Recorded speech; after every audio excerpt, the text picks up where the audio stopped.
tout est bien, qui finit bien. On est rentré, on a réussi malgré les difficultés à reconstruire le temple, à reconstruire la ville. Alléluia! Dans un grand enthousiasme, et tout allait bien. Donc, bon dimanche à tous. Voilà. C'est la fin de la Bible. La Bible pourrait peut-être se terminer comme ça. Mais, il y a un mais. Tout est bien qui finit bien. Comment ça se termine les contes de fées en général? C'est « Ils vécurent heureux et eurent beaucoup d'enfants », sauf qu'ils ont commencé à faire des enfants avec des femmes étrangères. Oups! Et ça, vous pouvez voir dans Malachie, c'est à la fin de Malachie, ou dans Esdras et Néhémie, si vous relisez parallèlement les livres d'Esdras et Néhémie, leur gros problème, c'est de se marier avec des femmes étrangères. Et là, peut-être qu'il faut désamorcer notre vision romantique et conte de fées des choses. C'est que on n'est pas en train de dire « Ah, les pauvres, ils ont eu un coup de foudre pour une femme étrangère, et puis, ben non, c'est tellement mal de se marier avec une femme étrangère. » C'est que les femmes étrangères, et d'ailleurs c'est dit dans Malachie, elles sont filles d'autres dieux. Et donc épouser une femme étrangère, c'était épouser l'idolâtrie directement. C'est-à-dire si j'épouse une femme étrangère, je vais nécessairement adorer son autre dieu. Et oui, c'est vrai. Regardez, même Salomon a chuté pour exactement la même raison.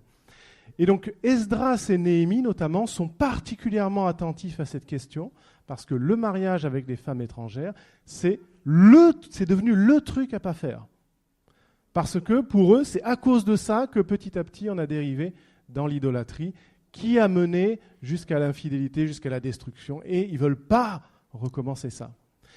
Et ces mariages, dites-vous, ce n'est pas du tout des mariages romantiques, c'est généralement des mariages d'intérêt, parce que, pour rappel, on pratique le mariage arrangé à l'époque. Ce n'est pas le mariage coup de foudre, c'est le mariage arrangé. Tiens, je vais marier ma fille ou mon fils veut se marier avec un tel à côté, et puis ça va, voilà, on va grandir comme ça.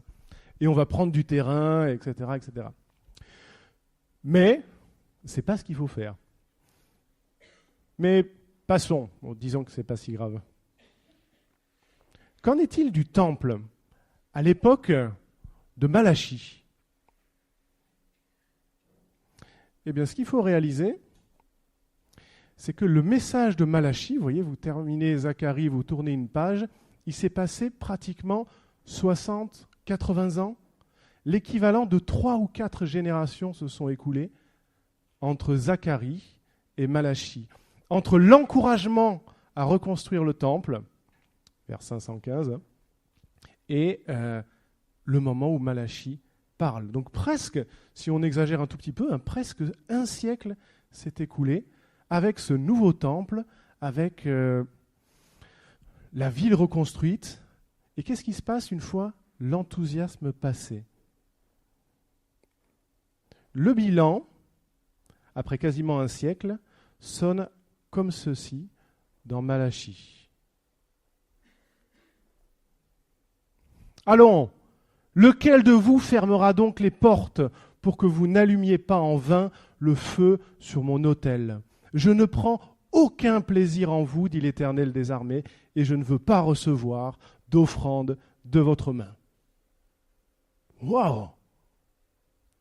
Dieu est en train de dire par son prophète, fermez les portes du temple, je n'en peux plus, je ne veux pas recevoir de sacrifice de votre part. Mais est-ce que ce n'est pas pour ça qu'on a reconstruit le temple? Et si on regarde au chapitre 2, et je vous ai fait grâce du chapitre 2, c'est encore pire. Ce qui est dit au sujet des prêtres et de leur service et de ce qui leur arrivera. Qu'est-ce qui se passe?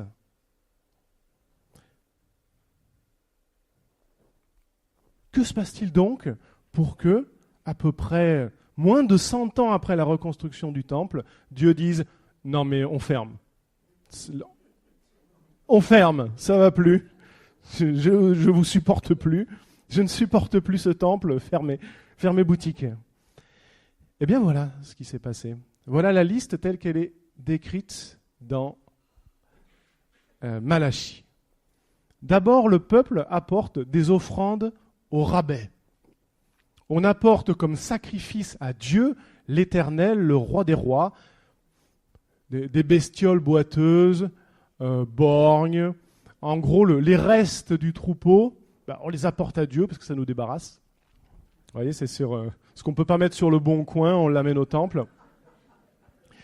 Et Dieu dit, mais offre-les donc à ton gouverneur. On verra s'il te recevra bien. Et moi, pourtant, je suis un grand Dieu. Des offrandes au rabais. Les sacrifices, ça c'est une chose. Et puis du côté des sacrificateurs, eh bien, les sacrificateurs du temple ne prenaient plus vraiment leur travail à cœur. Voilà, ils faisaient les choses un peu automatiquement et un peu, on dirait, nous par-dessus la jambe. Bon, le sacrifice, de toute façon, pas de bonne qualité, on va le brûler entièrement. Non, il y avait des règles strictes, on devait séparer certains éléments d'autres. Bref, il fallait faire ça bien. Ok, c'était un peu de la boucherie, mais il fallait faire correctement. Le client, c'était quand même Dieu. Et il faisait ça par-dessus la jambe. Les juges font des considérations de personnes dans l'application de la loi. L'Ancien Testament et toutes les lois lévitiques, c'était censé être des lois données par Dieu pour que le peuple se comporte d'une certaine façon, qui honore Dieu et qui honore son prochain. Et voilà que ceux qui appliquent cette loi font des considérations de personnes. Ça doit nous parler aussi, parce que Jésus parle aussi de considération de personnes. Lui-même n'en fait pas. Et puis on a dit, les hommes se marient avec des étrangères et pratiquent l'adultère, voire même on divorce aussi.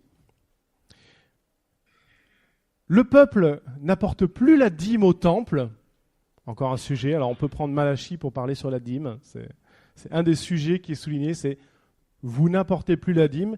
Et alors, parce que Malachie c'est sous forme de dialogue avec Dieu, eh bien, et alors Dieu dit, c'est comme si vous étiez en train de voler Dieu. Et c'est assez fort, parce qu'on dit, mais peut-on frustrer Dieu? Alors c'est plus que le fait qu'il ne soit pas content, c'est frustrer au sens lui dérober quelque chose, et il dit que c'est exactement ce que vous faites en n'apportant pas les dîmes. Et puis l'injustice sociale est toujours présente, et on signale même des pratiques idolâtres et magiques. Quel débâcle! Quel débâcle! Tout va mal quand on lit Malachie. On dit, mais qu'est-ce qui se passe? Le glorieux retour d'exil et le rétablissement enthousiaste du temple et du sacerdoce semblent bien loin. Où est l'enthousiasme? Où est la consécration? Eh bien, ça semble bien loin. On dirait plutôt que toutes les mauvaises habitudes et les travers du peuple sont revenus au galop, comme si rien n'avait changé. Donc je ne sais pas vous, mais je trouve particulièrement choquant quand on a fait tout ce parcours. Et donc on peut qualifier, à mon sens, Malachie d'une certaine mesure comme le prophète de la désillusion. Lui, pas forcément, mais le peuple, on dirait, à son époque, est dans la désillusion, dans la lassitude, dans... Voilà, c'était mieux avant. Et on pourrait presque dire que les prophètes se terminent sur une note amère. Si on devait s'arrêter là, vous voyez, on n'a que l'Ancien Testament, on lit et on s'arrête sur ce constat-là. Quel est le constat? C'est que le cœur du peuple n'a pas vraiment été changé par l'accomplissement des promesses de Dieu. Dieu avait promis le retour, la restauration. Ça a eu lieu. Ça a été, on a l'impression, l'enthousiasme d'un moment, mais c'est passé. Et ça veut dire qu'une intervention de Dieu est encore nécessaire. Si je n'ai que l'Ancien Testament et dans cet ordre et que j'en arrive là, eh bien je dois attendre encore quelque chose parce que ça ne ressemble pas à la fin promise. Ça ne ressemble pas au « ils vécurent heureux et eurent beaucoup d'enfants pour toujours dans la présence de Dieu ». Ça ne ressemble pas à ça. Et c'est pour ça peut-être que Malachie se termine sur une note particulière qui est celle de l'attente d'Élie. Voici. « Voici moi-même, je vous enverrai le prophète Élie, avant la venue du jour de l'Éternel, jour grand et redoutable. C'est Malachie 3, 27. Voici que j'enverrai mon messager, d'ailleurs c'est un jeu de mots sur Malachie, mon messager, il ouvrira un chemin devant moi. Et j'ai mis à suivre, puisque c'est la promesse, et en même temps j'ai coupé le verset. Donc c'est pour ça que c'est à suivre. Malachie fait donc parfaitement pour nous la transition entre l'Ancien et le Nouveau Testament. Parce que ça se termine sur la promesse de la venue de Élie. Allez, on tourne une ou deux pages, et tout de suite, on enchaîne sur les évangiles qui vont nous parler d'un certain Jean-Baptiste qui sera affilié, reconnu comme étant le ministère d'Élie. Voici ce que déclare Jésus au sujet de Jean-Baptiste. Qu'êtes-vous allé voir? Un prophète? Oui, vous dis-je. Et plus qu'un prophète, c'est celui dont il est écrit, « Voici, j'envoie devant toi mon messager pour préparer ton chemin devant toi. » Par exemple, Luc 7, 27. Et si vous voulez l'admettre, c'est lui, Jean-Baptiste, qui est l'Élie qui devait venir. Vous voyez, là, c'est dans Matthieu. Jean-Baptiste est le Élie qui devait venir. Et vous ne savez peut-être pas, mais vous savez sûrement que les Juifs attendent le Messie, pour les Juifs qui sont encore croyants, on va dire. Et traditionnellement, dans la synagogue, ça fait partie du décor, il y a un siège qui est réservé à Élie. Il y a le siège d'Élie dans les synagogues. Et ça, c'est pour dire, voilà, symboliquement, on attend le jour où Élie va revenir. Il pourra s'asseoir là, et ça annoncera le début des temps messianiques. Donc à l'époque de Jésus, c'était la même attente. Et Jésus dit, le voilà, il est venu. C'était Jean-Baptiste. Et c'était bien un prophète, et d'après lui, c'était même le plus grand des prophètes. Jean-Baptiste, lui, a déclaré, vous-même, vous m'êtes témoin, j'ai dit, moi, je ne suis pas le Christ, mais j'ai été envoyé devant lui. Vous voyez, ils sont d'accord. Jésus dit, voilà, c'était Élie, et Jean-Baptiste dit, voilà, c'est le Christ. Jésus est donc bien le Messie préparé par Élie, JB. Donc le Élie, Jean-Baptiste. Donc il est venu et il a effectivement annoncé le Messie. Malachie déclarait « Voici que j'enverrai mon messager, il ouvrira un chemin devant toi, et soudain entrera dans son temple le Seigneur que vous recherchez, le messager de l'alliance que vous désirez. Voici qu'il vient, dit l'Éternel des armées. » Ça, c'était la suite de Malachie. Et j'ai été interpellé par le « Et soudain entrera dans son temple le Seigneur que vous cherchez. » Nous, c'est facile, hein. On connaît. On est presque plus pétri de Nouveau Testament que d'Ancien Testament, mais essayons de nous mettre dans les bottes de Malachie et de ceux de son époque, une déclaration comme ça. Et ensuite, quand on se déplace dans le contexte de ceux qui ont été témoins de Jean-Baptiste et de Jésus, eh bien cette soudaineté, elle est arrivée. Voici comment est-ce que Jésus est soudain entré dans son temple. Et je vous propose de lire ensemble Jean 2, les versets 13 à 22. Alors dans Jean, hop là.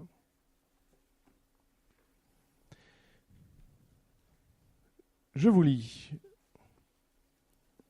La Pâque des Juifs était proche et Jésus monta à Jérusalem. Il trouva établis dans le temple les vendeurs de bœufs, de brebis et de pigeons, et les changeurs. Il fit un fouet de cordes et les chassa tous hors du temple, ainsi que les brebis et les bœufs. Il dispersa la monnaie des changeurs, renversa les tables, et dit aux vendeurs de pigeons, donc là c'est les vendeurs de pigeons, ils vendent aussi à des pigeons peut-être, mais il dit aux vendeurs de pigeons, ôtez cela d'ici, ne faites pas de la maison de mon père une maison de trafic. Ses disciples se souvinrent qu'il était écrit « Le zèle de ta maison me dévore ». Les Juifs prirent la parole et lui dirent « Quel miracle nous montres-tu pour agir de la sorte ?» Donc ils comprennent bien qu'il se passe quelque chose et qu'il est en train de montrer quelque chose. Qu'est-ce que ça veut dire que ce geste prophétique et que tout ce bazar ? Jésus leur répondit « Détruisez ce temple et en 3 jours je le relèverai. » Les Juifs dirent « Il a fallu 46 ans pour bâtir ce temple et toi, en 3 jours, tu le relèveras ?» Mais il parlait du temple de son propre corps. Quand il fut ressuscité d'entre les morts, ses disciples se souvinrent qu'il avait dit cela et crurent à l'Écriture et à la parole que Jésus avait dite. Jésus est le Seigneur que vous cherchez. Il est le messager de l'alliance qu'annonçait Malachie. De l'alliance nouvelle, puisque, comme on l'a appris tout à l'heure, la Sainte Seine, lors de la Sainte Seine, Jésus a dit « Voici mon corps, voici mon sang, versé pour vous. Voici le sang de la nouvelle alliance. » C'est donc bien Jésus qui accomplit toutes les prophéties de Malachie. Mais imaginez-vous, pour un juif qui cherchait et qui attendait le Messie à l'époque, voire même, pourquoi pas, pour un juif qui chercherait et qui attendrait le Messie aujourd'hui, eh bien, il est là. Voici le Seigneur que vous cherchez. Il est soudainement entré dans son temple et il a fait référence à une chose quand on lui a demandé « Mais pourquoi tu fais tout ça ? Qu'est-ce que tu veux nous montrer ?» Eh bien, dans Jean, il fait référence à sa résurrection. Et il fait bien référence au temple. Bon, hop là, hop là.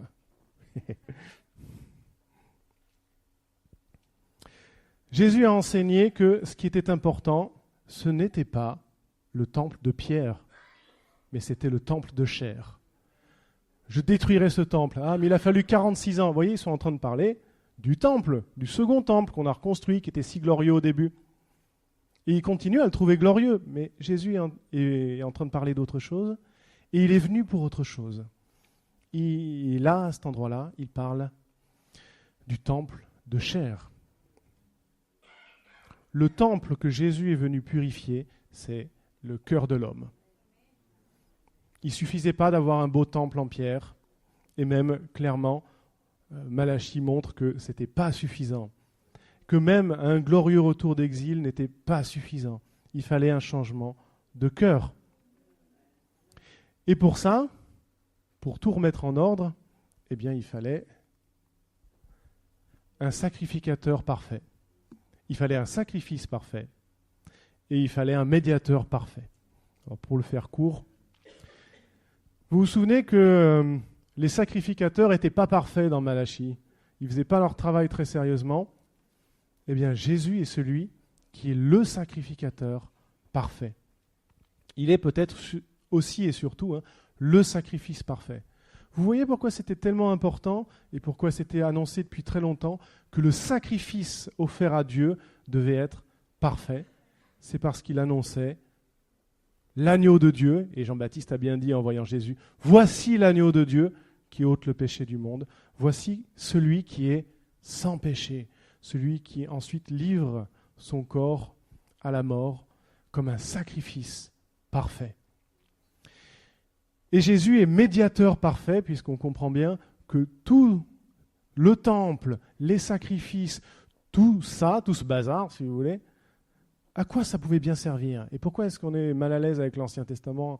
On dit, mais à quoi ça servait ? Ça servait à s'approcher de Dieu. Parce que l'homme pécheur ne pouvait pas naturellement s'approcher de Dieu. Il fallait un système sacrificiel en place pour pouvoir s'approcher de Dieu. Il fallait se purifier. Et ensuite, on pouvait s'approcher de Dieu. Finalement, c'est Dieu qui est venu. On était trop imparfaits pour réussir à nous approcher de Dieu. C'est lui qui est venu.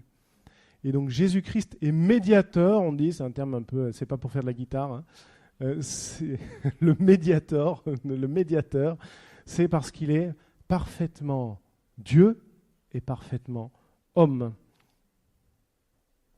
Voici comment il est décrit dans l'Épître aux Hébreux. Puisque nous avons un grand souverain sacrificateur qui a traversé les cieux, Jésus, le Fils de Dieu. D'ailleurs, on est bien dans la période entre l'Ascension et la Pentecôte, donc c'est actuel. Il a traversé les cieux. Il est le Fils de Dieu. Alors nous, tenons fermement la confession de notre foi, car nous n'avons pas un souverain sacrificateur, incapable de compatir à nos faiblesses, car il a été tenté comme nous à tous égards, sans commettre le péché. Jésus était un homme, vraiment né d'une femme, vraiment homme. Il a vraiment été tenté en toutes choses et à tous égards comme nous. La seule différence, à ce stade, c'est que il n'a jamais commis le péché. Donc il est proche de nous, parce qu'il connaît toutes nos tentations, comme n'importe quel homme, même n'importe quelle femme, n'importe quel être humain peut se sentir proche et être proche de Jésus. Et en même temps, il est le Fils de Dieu, Dieu incarné, est venu donc pour être ce souverain sacrificateur. Et relisez l'Épître aux Hébreux, vous verrez comment est-ce que Jésus est décrit à la fois comme le sacrificateur et le sacrifice. Voilà. Alors il y a encore quelque chose dont je voudrais parler. C'est le deuxième message, la deuxième partie du message. Il y a une tentation dont je voudrais parler sur la base du texte de Malachie. Et cette tentation, c'est celle du découragement. Le découragement. Je me souviens au début de ma conversion d'avoir entendu une prédication de je ne sais plus qui parlait du découragement. Et ce prédicateur disait, c'est l'arme ultime du diable. Parce que vous tuez, c'est radical, mais en même temps, ça vous envoie auprès de Jésus.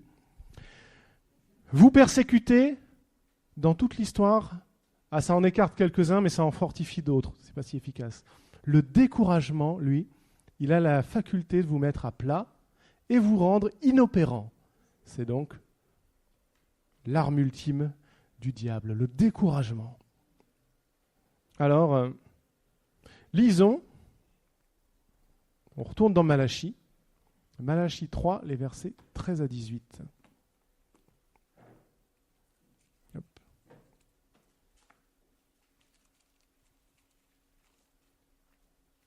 C'est la fin de Malachie. Et j'ai été particulièrement interpellé donc, en lisant ces versets 13 à 18. Je vous ai dit que Malachie, c'était sous forme d'un dialogue. Voici donc le dernier dialogue.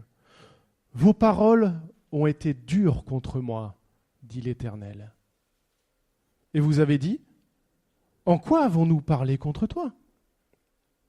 Vous avez dit, c'est en vain que l'on sert Dieu. Qu'avons-nous gagné à observer son commandement et à marcher avec tristesse à cause de l'Éternel des armées ? Maintenant, nous estimons heureux les présomptueux. Oui, ceux qui pratiquent la méchanceté ont prospéré. Oui, ils ont mis Dieu à l'épreuve et ils échappent. Alors ceux qui craignent l'Éternel se parlèrent l'un à l'autre, et l'Éternel fut attentif et les écouta. Et un livre du souvenir fut écrit devant lui pour ceux qui craignent l'Éternel et qui respectent son nom. Ils seront à moi, dit l'Éternel des armées, ils m'appartiendront en propre. Au jour que je prépare, je les épargnerai, comme un homme épargne son fils qui le sert. Et vous verrez de nouveau la différence entre un juste et un méchant, entre celui qui sert Dieu et celui qui ne le sert pas.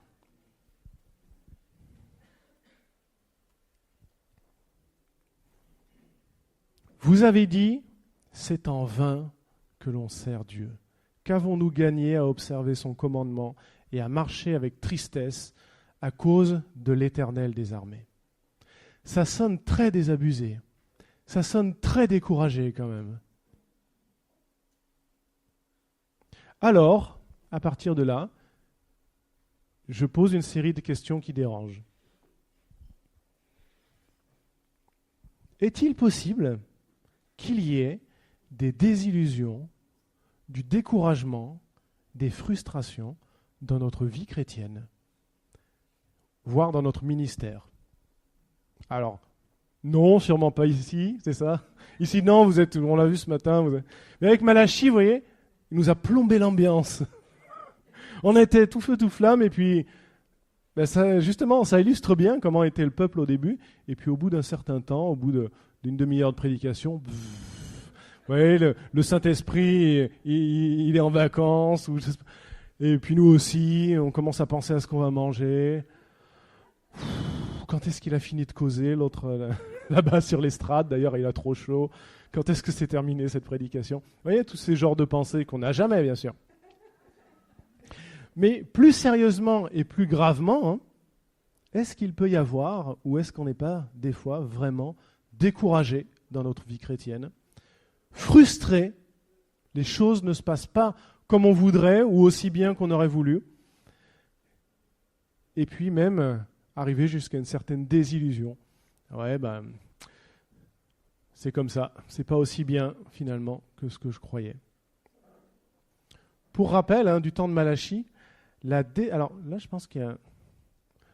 La déception avait fait place à l'enthousiasme. C'est le contraire, en fait. C'est l'enthousiasme qui a fait place, ou si vous voulez, la déception a remplacé l'enthousiasme du rétablissement. Donc Dieu a agi, on a vu ce que Dieu avait fait, on a été dans la joie, on a reçu, et au bout d'un moment, c'est comme si ça s'était éteint. Où est la joie, le feu, le zèle de vos premières semaines de conversion, de vie chrétienne? Je vais évangéliser tout Avignon. Aujourd'hui, c'est est-ce que je vais m'inscrire au Dôme là à Marseille? C'est super, la timeline et tout, je trouve ça génial. J'espère que ça aura un impact, et puis impact festival, etc. Mais est-ce qu'on n'a pas tendance à se refroidir? Et puis il y a quelque chose aussi, c'est d'une génération à l'autre, dans Malachie, il s'est passé un peu de temps. Se peut-il que des entreprises initiées par Dieu et qui commençaient bien se terminent mal ou de façon décevante? Voilà, on avait lancé un super ministère ou une super entreprise, et puis on va fermer. On va arrêter parce qu'on n'a plus l'énergie, parce qu'on n'a plus les forces, parce qu'on est découragé. Est-ce que c'est possible, ça? Vous voyez, c'est pas moi qui réponds. Juste, je lance des pistes. Se peut-il que parfois le service pour Dieu vous semble pesant, ou même la vie chrétienne en général? Alors vous, non, bien sûr. J'ai déjà testé un jour de dire ici même, ouais, des fois ça peut être un peu dur, ou alors on est appelé, quand même, il y a une part de notre vie de foi où on est appelé à souffrir. Bon, ça n'est pas forcément... J'avais eu des représailles ensuite. C'est pas Philippe, je vous rassure. Mais... je suis habitué à d'autres milieux d'église où on vous dira, bien sûr, la vie chrétienne, c'est pour souffrir. Ça, vous voyez, c'est le masochisme inverse. Donc je pense qu'il faut trouver le juste milieu entre le... Je pense qu'en fait, on expérimente tout. On expérimente dans la vie chrétienne à la fois la joie, l'enthousiasme, et par moments, la souffrance, la peine, la lourdeur, et où vous vous dites, mais pourquoi est-ce que je fais ça ? Vous est-il déjà arrivé de regretter la vie d'avant? Ah, c'était bien avant, en Égypte. Au moins, on pouvait manger de la viande et des concombres. C'est quand même vachement bon. Et maintenant, qu'est-ce qu'on mange? De la manne. Et demain, qu'est-ce qu'on mange? De la manne. C'est insupportable de manger que de la manne. Et le peuple était comme ça. Vous êtes jamais râleur comme ça? Moi, ça m'arrive. Ah, pourquoi? C'était mieux avant. Et la Bible nous dit bien que ce n'est pas la sagesse qui nous fait dire que c'était mieux avant. Heureusement que c'est là. Vous est-il même déjà arrivé de jalouser ceux qui ne respectent pas Dieu ou sa parole et qui pourtant prospèrent et réussissent mieux que vous? Parce que ça aussi, c'est une réalité. Je peux vous donner des exemples en off si vous voulez, malheureusement. Je peux me sentir concerné, donc voilà. Et tout simplement pourquoi? Parce que la vie chrétienne, elle implique de faire un certain nombre de choix, et ces choix vous mettent dans une certaine position par rapport à vous-même, par rapport à votre entourage, par rapport à votre entourage professionnel, par rapport à la société. Et à un moment donné, eh bien, vous êtes libre. C'est vrai. Mais on se dit, c'était quoi la différence entre l'Égypte et maintenant ? C'était qu'en Égypte, ah oui, c'était bon, il y avait de la viande et des concombres, mais on n'était pas libre. On était esclave. Et donc la liberté, elle a aussi un coût. Et par moment, il faut bouffer de la manne. Mais en étant libre. Et d'ailleurs, 40 ans. Hein. Mais c'était quoi le but ? C'était de manger de la manne pour l'éternité ? Non, c'était que ce temps de manne était un temps qui préparait l'entrée dans le pays promis et les délices que Dieu avait en réserve. Et Dieu a toujours des délices en réserve, et on peut s'en saisir dès maintenant, mais il nous en prépare encore plus. Si c'est difficile aujourd'hui, c'est peut-être parce que c'est le temps de désert, de traverser du désert, mais il y a un objectif, et Jésus revient. On va continuer encore dans les mauvaises nouvelles. Avez-vous déjà été déçu par un ministère chrétien auquel vous étiez attaché ? Il y a malheureusement souvent des exemples fort peu édifiants dans l'actualité. Donc je ne cite personne, juste pour dire en passant, il n'y a pas que les catholiques qui ont des problèmes. Dans le monde chrétien évangélique aussi, et c'est toujours triste. C'est toujours triste. Mais là encore, alors on va encore plus loin dans le désespoir. Hein. Avez-vous déjà été tenté par des pensées du type « on ne peut faire confiance à aucune église, on ne peut faire confiance à aucun de tous ces chrétiens ». C'est dur, hein ? Mais je sais qu'il y a des chrétiens qui pensent comme ça. Alors pas là, pas vous, parce que si vous êtes là, c'est que vous êtes là. Mais on peut avoir à un moment donné, on peut sombrer dans une telle désillusion que de se dire « non, l'église, j'y crois plus. Les chrétiens, il y a déjà des chrétiens qui m'ont trompé ou qui m'ont fait des sales coups. Je ne veux plus en entendre parler. » Comment savoir qui sert vraiment Dieu ? Eh bien là, vous voyez, il y a quelque chose qui nous échappe. Parce que nous, on reste avec notre niveau avec notre point de vue humain, et on ne peut pas forcément nous faire la différence entre quelqu'un qui servirait Dieu par intérêt, voire même par malice pour certaines choses, et quelqu'un qui sert honnêtement Dieu. Si on a déjà été déçu par un ministère chrétien, oui, ça peut arriver, ou par un autre chrétien, oui, ça peut arriver. Nous, notre job, notre responsabilité, c'est de pardonner et de laisser aller. C'est Dieu un jour qui révélera, comme on l'a lu dans Malachie, qui le sert et qui ne le sert pas. Et un jour, il nous a dit, vous verrez de nouveau la différence entre un juste et un méchant, entre celui qui sert Dieu et celui qui ne le sert pas. Mais ce jugement-là ne nous appartient pas à nous. Alors, Clara, tu as tout à fait raison. Heureusement que ce jugement ne nous appartient pas à nous. Mais venez faire campus histoire avec nous et vous verrez à quel point on s'est anathémisé en exerçant le jugement de Dieu contre nos co-religionnaires, et ça dans toute l'histoire de la chrétienté. Mais au temps de Malachie, un certain nombre, vous avez vu, de ceux qui craignent l'Éternel et qui respectent son nom, se réunirent et se parlèrent au sujet de leurs désillusions. Et ils écrivirent même un livre du souvenir devant Dieu. Donc là, on a un groupe de gens qui se réunissent, qui font peut-être les constats qu'on a dit, qui sont peut-être justement de ceux qui disent « c'est dur de servir Dieu, on ne voit pas le fruit, on ne voit pas la récompense, on ne voit pas la gloire. Qu'est-ce qui se passe ?» Eh bien, au lieu de tout rejeter, ils se réunissent, ils prient certainement, et ils écrivent même un livre du souvenir qu'ils vont déposer devant Dieu. Et il nous est dit que l'Éternel fut attentif et qu'il écouta. Donc moi, j'ai l'impression de voir Dieu, vous voyez, qui se penche, qui fait Et il est attentif à cela.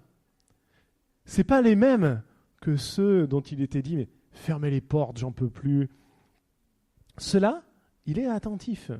Et ce sont ceux qui craignent Dieu et qui recherchent son nom. Alors, et je vais en terminer, sachons 3 choses. Sachons que nous pouvons exprimer honnêtement notre découragement, nos frustrations, nos déceptions et même nos rancunes et nos blessures devant Dieu. Ce n'est pas un péché que d'exprimer ça à Dieu. Sachant que notre Dieu est attentif et compatissant comme un père envers son enfant. Deuxièmement, sachons que nous pouvons nous approcher librement du trône de la grâce pour demander pardon pour nos propres manquements, pour nos insuffisances, pour nos mauvaises humeurs, pour nos déceptions et tout ce qui fait que l'on râle à longueur de temps, sachant que Jésus peut nous pardonner parfaitement et complètement. Vous voyez que le trône de la grâce, c'est ce qui faisait immédiatement suite à ce que j'ai lu tout à l'heure dans Hébreux. Parce que Jésus est le parfait souverain sacrificateur et qui peut parfaitement compatir avec nous, approchons-nous donc du trône de la grâce, avec assurance même. Enfin, 3, sachons que nous pouvons prier pour un renouvellement de force et de motivation, un renouvellement de vision, un renouvellement de foi et d'enthousiasme. Vous savez que littéralement, enthousiasme, ça veut dire être en Dieu, dans la présence de Dieu. Donc être enthousiaste quand nous sommes découragés et abattus, sachant que le Saint-Esprit est prêt à nous consoler et à nous remplir tout à nouveau de sa puissance. Pour terminer ce message, nous pouvons donc prier pour ceux qui se sentent aujourd'hui découragés de diverses manières. Et, une fois à la maison, vous pouvez aussi chez vous prendre le temps, pourquoi pas, d'écrire devant Dieu. Vous voyez, c'est une activité qu'ils ont faite dans Malachie, prendre le temps d'écrire devant Dieu et de déposer devant Dieu tout ce qui est lourd et tout ce qui vous pèse. Le déposer dans la prière, par écrit, et ensuite vous savez que Dieu est attentif. C'est le moment d'avoir un temps de ministère, donc pour prier non seulement pour le sujet du découragement, mais comme on termine aussi la série, ça peut être l'occasion de prier pour diverses choses. Ensemble, nous implorerons Dieu, notre Dieu, Père, Fils et Saint-Esprit.